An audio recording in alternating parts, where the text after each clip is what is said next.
In early 2025, the United States took an unprecedented step in its fight against drug trafficking. The government formally labeled 8 criminal groups as Foreign Terrorist Organizations, or FTOs. This explainer unpacks who these groups are, what the new label means, and why it matters on both sides of the border. First, who made the list? 6 of the newly designated groups are Mexican cartels. The Sinaloa Cartel, its main rival, the Jalisco New Generation Cartel, the Gulf Cartel, Cartel del Noreste, a successor to Los Zetas, La Nueva Familia Michoacana, and Carteles Unidos. The roster also includes 2 transnational gangs, MS-13, which originated in the United States but now operates mainly in Central America, and Tren de Aragua, a violent gang that began in Venezuela. By reclassifying them as terrorists rather than mere drug traffickers, Washington signaled it intends to use every tool of national power against them. So, what actually changes once a cartel is called a terrorist group? The biggest shift is that the problem moves from a law enforcement lane to a national security lane. That unlocks a much wider playbook. Legally, the Pentagon can now plan and, if ordered, carry out military actions such as drone or naval strikes on cartel leaders and infrastructure.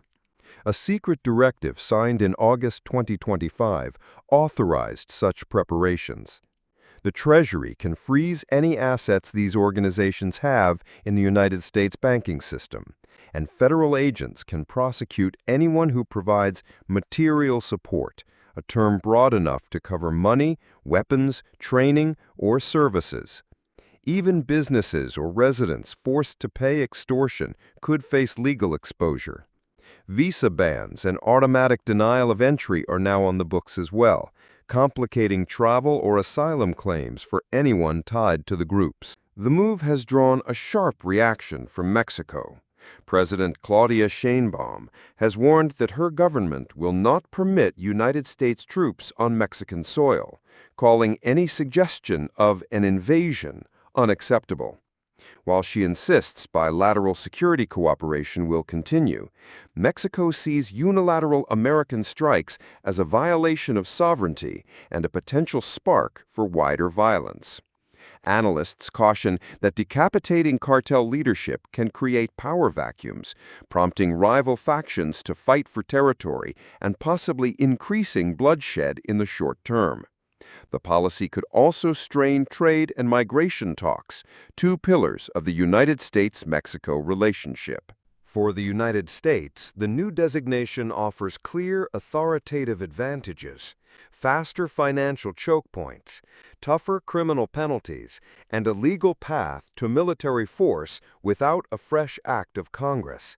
Yet those benefits come with risks: diplomatic backlash, civilian harm, and the possibility of pushing cartels to diversify or deepen their alliances with other criminal or extremist networks. In short, calling these 8 cartels and gangs terrorist organizations marks a dramatic escalation in the long-running war on drugs.